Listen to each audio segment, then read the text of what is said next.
বাংলাদেশ সেনাবাহিনী তো এখন হাঁটু কাঁপা বাহিনী, দিল্লি যা বলবে তাদেরকে তাই করতে হবে। গত 15 বছরে দিল্লি নির্দেশনা ছাড়াও ধরেন 3 বেলা ভাত খাওয়াইছে, তারপরে টাকা পয়সা দিয়ে ব্যবসা বাণিজ্য দিয়ে সেনাবাহিনী একটা বাণিজ্যিক প্রতিষ্ঠানে পরিণত হয়েছে। দুর্নীতিবাদ, বাণিজ্যিক বললে কম বলা হয়। সেনাবাহিনী এবং পুলিশ একটা ভয়াবহ দুর্নীতিবাজ এবং সাইকো বাহিনীতে পরিণত হয়েছে। সাইকোর একটা প্রমাণ দেই আপনাকে। ওই যে মায়ার জামাই একটা আছে না জেলে এখন, ওই যে নারায়ণগঞ্জ সাতক্ষীরার আসামি লেফটেন্যান্ট কর্নেল তারেক, সে ওপেনলি কি বলে জানেন? সে ওপেনলি বলে, হ্যাঁ আমি 200 লোককে খুন করেছি, আমি 200 লোককে খুন করেছি। এটা তারেকের নিজের মুখের বক্তব্য। কিন্তু আমি কোনো ভালো লোককে খুন করি নাই। আমি কাকে খুন করেছি? আমি জামাত এবং বিএনপি কে খুন করেছি। তার মানে তারেকের বক্তব্য হচ্ছে জামাত বিএনপি করলে কোনো ভালো লোক থাকতে পারবে না, কাজে তাদেরকে খুন করা জায়েজ। এবং এই Tareq, he is not only a psycho, he is drug addict. এবং আমি যখন ছিলাম জেলখানাতে, আমি অন্যান্য জেলখানার যারা পুলিশ তাদের মাধ্যমে সুবেদার, তারাও আমাকে বলেছে যে তাকে জেলখানার ভিতরে ড্রাগ সরবরাহ করা হয়, তাদেরকে মাদক সরবরাহ করা হয় একে। এই হচ্ছে বাংলাদেশের সেনাবাহিনীর স্যাম্পল। বাংলাদেশের সেনাবাহিনীর স্যাম্পল হলো আজিজ।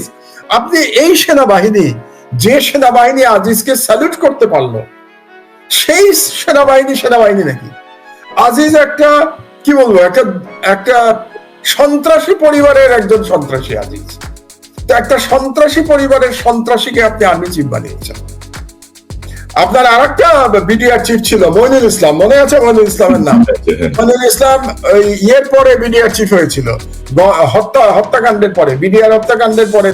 সে এখন বড় বড় কথা বলে, সে এখন দুঃখের কথা বলে। ওই যে আপনার এখানে সেদিন একটা সচিব আসছিল, আর একটা বদমাস, ওই যে আপনার এখানে সেদিন লম্বা লম্বা কথাবার্তা বলে গেল, কি নাম, মুসা কি জানো না, আপনার এখানে আসছিল কয়েকদিন আগে। একটা দুর্নীতিবাজ, একটা ইন্ডিয়ার মানে রয়ের 1 নম্বর দালাল, সে এসে এখন হাসিনার বিরুদ্ধে কথা বলতেছে। এগুলো কি মনে হয় আমার কাছে জানেন? এগুলো রয়ের সেকেন্ড লাইন অফ ডিফেন্স। এই মুসার মতো লোকজন এখন যে হাসিনার বিরুদ্ধে কথা বলে, এগুলো রয়েরই সেকেন্ড লাইন অফ ডিফেন্স। আপনি জানেন তো এদের বিভিন্ন রকম খেলা থাকে, এরা এই খেলার অংশ। এবং এই যারা যারা এখন 1-11 সময়কার যারা কুশীলব, বড় বড় কথা বলে, তারা মনে রাখবেন এই রয়ের সেকেন্ড লাইন অফ ডিফেন্স। তার মধ্যে একজন হলো ব্রিগেডিয়ার শাখাওয়াত, বড় বড় কথা বলে, আপনার অনুষ্ঠানে এসছে এখন বিরাট সুশীল। এই ব্রিগেডিয়ার শাখাওয়াত এই বিএনপি ভাঙার পিছনে কলকাঠি মেরেছে। 3 জন ছিল তো, শামসুল হক, ব্রিগেডিয়ার শাখাওয়াত আর সোহুল আপনার মনে আছে, সে এমপি হতে চেয়েছিল, তাকে নমিনেশন দেয়নি, সে এমপি নমিনেশন চেয়েছিল। এই ব্রিগেডিয়ার শাখাওয়াত বিএনপি ভাঙার জন্য কি বলে, সে আলাদা বিএনপি তৈরি করেছিল না, মেজর হাফিজ আর এদেরকে দিয়ে জোর করে, মেজর হাফিজ আর সাইফুর রহমান সাহেবকে দিয়ে জোর করে করেছিল না আমাদের বিএনপি। তো তখন এই বড় বড় কথা কোথায় ছিল এই এদের ব্রিগেডিয়ার শাখাওয়াতের? এবং 2008 সালে যে নির্বাচন হয়েছিল, সেই নির্বাচনে যে বানোয়াট রেজাল্ট তৈরি করা হয়েছে, আগে থেকে বাক্সভর্তি করে রাখা হয়েছিল 2008 সালে, এটা কারা করেছিল? সেনাবাহিনী করেছিল, অবশ্যই মঈন করেছিল। তার সাথে কারা ছিল? এই ব্রিগেডিয়ার শাখাওয়াতরা ছিল। আজকে উনি সুশীল কথা বলেন, উনি বলেন এরকম নির্বাচন হওয়া উচিত, সেরকম নির্বাচন করা উচিত। এরা কি আয়নায় নিজের চেহারা দেখে না? আমাদের উচিত, বুঝলেন কোন, এগুলো সরাসরি বলা, বারে বারে বলা। ওই যে আপনি বললেন না, 20 বছর ধরে আমি ভারতীয় সম্প্রসারণবাদের বিরুদ্ধে কথা বলে যাচ্ছি।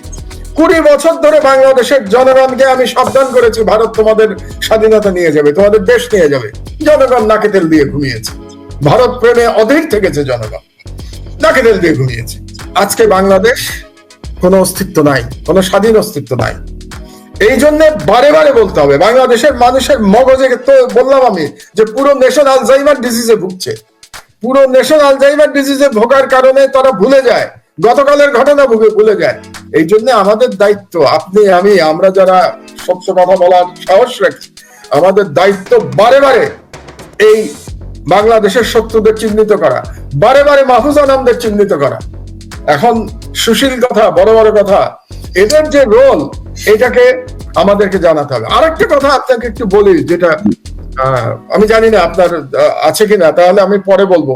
এই যে কাস্টম অফিসার সম্পর্কে আমি একটু আপনার মাহমুদ ভাই, আমি আসছি কাস্টম অফিসার সহ বিষয়টা আসছি। তার আগে আমি একটু বলি যে আপনার আরেকটা ইস্যু, যেটা ধরেন আমার দেশে আপনি খুব সিরিয়াসলি প্রচার করেছিলেন, স্কাইপ কেলেঙ্কারি, যুদ্ধাপরাধ ট্রাইব্যুনাল নিয়ে যে বিষয়গুলো আপনি সামনে এনেছিলেন, যে কারণে দ্বিতীয় দফায় আমি 4 বছর জেল খাটলাম, যে কারণে আমার দেশ বন্ধ হয়ে গেল, যে কারণে আমার উপরে আক্রমণ করা হলো।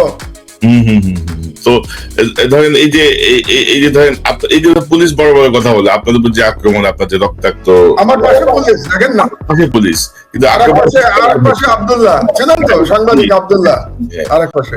তো আপনি তখন যে কত পুলিশ পান নাই, তাই না? তো এরা পেয়েছিলাম, শোনেন, 8 ঘন্টা পরে পুলিশ এসেছে। 8 ঘন্টা পরে এই যে অফিসার যেটা দেখলেন না, 8 ঘন্টা ছাত্রলীগকে সময় দিয়েছিল যাতে আমাকে খুন করে ফেলে।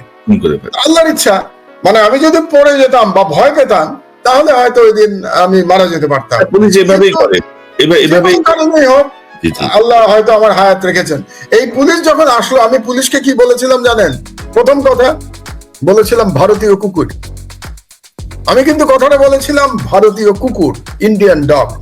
এখন এসছো কেন? তো অন্যরা আব্দুল্লাহ সব আমার দিকে তাকিয়ে আছে যে পুলিশ যদি আমাকে গুলি করে দেয়, তাহলে গুলি করে দিলে দেবে, মারা তো যেতেই হবে।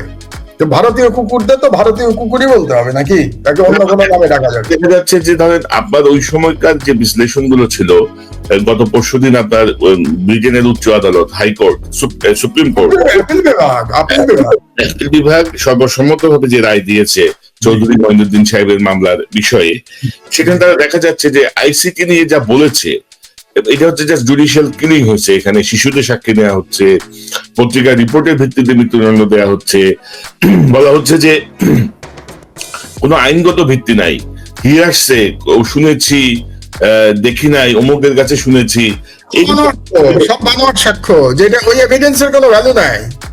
তো আপনি এটাও কিন্তু ধরেন আপনার এক ধরনের কি বলবো, আপনার যে পর্যবেক্ষণ বা সাংবাদিক হিসেবে, সম্পাদক হিসেবে আপনার যে অবস্থান ছিল, সেটির এক ধরনের স্বীকৃতি বলবো আমি। বা আমি বলি আপনাকে, আপনি তো সরাসরি সাংবাদিকতায় আমার থেকে অনেক বেশি।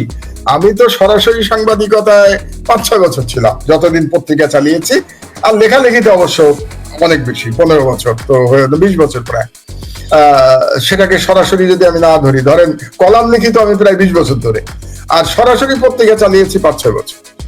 আচ্ছা, আপনি বলেন তো, এই ধরনের একটা যে নিউজ, আমরা আমার দেশের যে সাংবাদিকরা, তারা যে স্কুপ নিউজ করলো এই স্কাইপ কেলেঙ্কারি নিয়ে, এরকম স্কুপ নিউজ আমেরিকাতে হলে কি পুলিটজার প্রাইজ পেত না ওই পত্রিকা? পত্রিকা পুলিটজার প্রাইজ, এটা জনগণের উদ্দেশ্যে আমি বলছি যে সাংবাদিকতার সব থেকে সম্মানজনক পুরস্কার হচ্ছে পুলিটজার প্রাইজ। এবং আপনার মনে আছে নিশ্চয়ই 1971 সালে ওই আমেরিকাতে ওয়াটারগেট কেলেঙ্কারি যারা বার করেছিল নিউ ইয়র্ক টাইমসে, তারা কিন্তু পুলিটজার প্রাইজ পেয়েছিল, এবং সেটা ছিল নিক্সনের বিরুদ্ধে, ওটা 1971-72 সাল।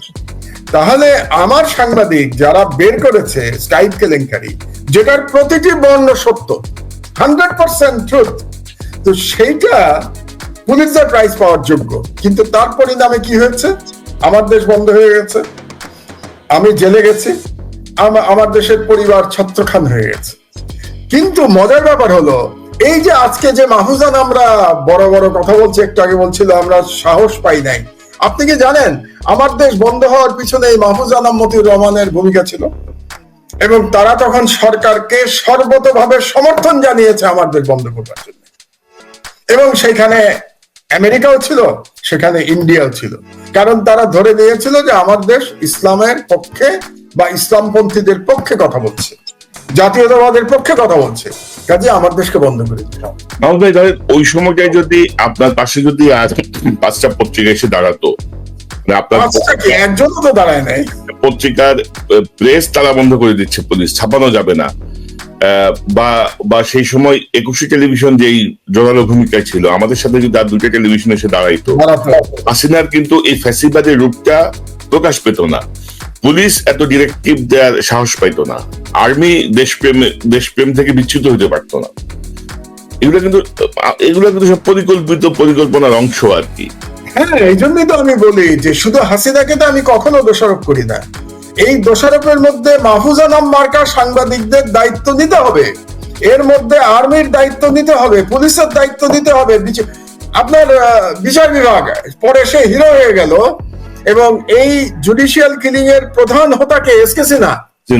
এই এসকে সিনহা, এবং এই যে আপনি বললেন যে আমি অমকের কাছে শুনেছি যে সে খুন করেছে, এইভাবেই তো রায় হয়েছে। অমকের কাছে শোনা কথা, আপনি জানেন তো ইয়েতে ইংল্যান্ডেও এই শোনা কথার কিন্তু এভিডেন্স নাই। আপনি শোনা কথা এটা এভিডেন্স হিসেবে গ্রহণযোগ্য হবে না, কিন্তু এই শোনা কথার উপরে কিন্তু বাংলাদেশে ফাঁসি হয়ে গেছে, সবাইকে ফাঁসি দেওয়া হয়েছে শোনা কথার উপরে। পৃথিবীর সকল দেশেই মানে মৃত্যুদণ্ড মানে হচ্ছে ভয়ঙ্কর একটা সর্বোচ্চ ডিসিশন। এই ডিসিশন নেওয়ার আগে একেবারে সন্দেহাতীত ভাবে প্রমাণ হইতে হয় যে এই লোকটা এই হত্যাকাণ্ডের সঙ্গে যুক্ত। এবং আমেরিকার কিছু কিছু আদালতে তারা এই বিচার প্রক্রিয়ায় একজন সিনিয়র সাইকোলজিস্টকে সেখানে অ্যাপয়েন্ট করে, আসামির বক্তব্য কি মিথ্যা না সত্যি না, মানে তার একটা বিশ্লেষণ তারা রায়ের সাথে গ্রহণ করার চেষ্টা করতো। সেখানে তারা এগুলো খুব দুঃখজনক। এখন ধরেন 6 জন মানুষকে ফাঁসিতে ঝুলিয়ে হত্যা করা হয়েছে। তাই না, আরেকটা চিন্তা করেন যে এই যে শোনা কথার যে স্টোরিটা, এটা কি জানেন, এটাও জনগণের জানার জন্য বলছি। বাংলাদেশের জনগণ হঠাৎ করে লোকজনকে হিরো বানিয়ে ফেলে, বুঝলেন? এসকে সিনহাকেও এক সময় দেখলাম হিরো বানিয়ে ফেললো, যেহেতু তাকে হাসিনা লাথি মেরে বার করে দিয়েছে বাংলাদেশ থেকে, ওই ডিজিএফআই চিফ গিয়ে চট থাপ্পড় মেরে বের করে দিয়েছে বাংলাদেশ থেকে। এসকে সিনহা বাংলাদেশের জনগণের কাছে হিরো হয়ে গেছে, যে জনগণ কিছুই জানে না। অথচ এই যে শোনা কথার যে এভিডেন্স, যে শোনা কথা দিয়ে ফাঁসি দেয়া যাবে, এটা কার বুদ্ধি ছিল জানেন? এসকে সিনহা। এসকে সিনহা বলেছে যে আমরা আইন এমন ভাবে করব, আমরা এভিডেন্স অ্যাক্ট চেঞ্জ করে দেবো, আমার এভিডেন্স অ্যাক্টের দরকার নাই, শোনা কথার উপরে আমরা ফাঁসি দিয়ে দেবো। এবং এই পুরো প্ল্যানটা ছিল এসকে সিনহা। সেই এসকে সিনহাকে বিএনপির লোক, বুঝলেন, বিএনপির সমর্থক, জামাতের সমর্থক, তারা হিরো বলে। তো এই দুঃখ রাখি কোথায়? কার সাথে তর্ক করবেন আপনি? কার সাথে তর্ক করবেন? জামাতের লোক যখন বলে এসকে সিনহা হিরো, বিএনপির লোক যখন বলে এসকে সিনহা, আরেকটা আছে না এখন যেটা আপিল বিভাগের বিচারপতি, সে একসময় অ্যাটর্নি জেনারেল ছিল, অ্যাটর্নি জেনারেল না, ওটা অ্যাডিশনাল অ্যাটর্নি জেনারেল ছিল, এনায়েতুল রহিম। হ্যাঁ, খালেদা জিয়ার 5 বছরের সাজা হয়েছে তার ভুয়া মামলায় নিম্ন আদালতে। এটা এনায়েতুর রহিম হাইকোর্টে এনে 10 বছর করে দিয়েছে, আপনি জানেন এটা? সেই এনায়েতুর রহিমকে বিএনপির নেতারা কি বলে জানেন? না, এনায়েতুর রহিম ভালো, আমাদের জামিন দেয়। বিএনপি নেতাদের বক্তব্য, আপনি দুঃখের কথা কাকে বলবেন? যে এনায়েতুর রহিম, এই এনায়েতুর রহিম কতজনকে ফাঁসির রায় দিয়েছে? ও তো ইয়েরও বিচারক ছিল, আইসিটিরও বিচারক ছিল। এই এনায়েতুর রহিম খালেদা জিয়ার ভুয়া মামলায় ডাবল সাজা দিয়েছে। সেই এনায়েতুর রহিমকে যখন বিএনপির উকিলরা, বিএনপি পন্থী উকিলরা কিংবা বিএনপির নেতারা ভালো বলে, দুঃখ রাখার জায়গা নাই, বুঝলেন? স্টুপিডিটির একটা সীমা থাকা দরকার, নির্বুদ্ধিতার একটা সীমা থাকা দরকার।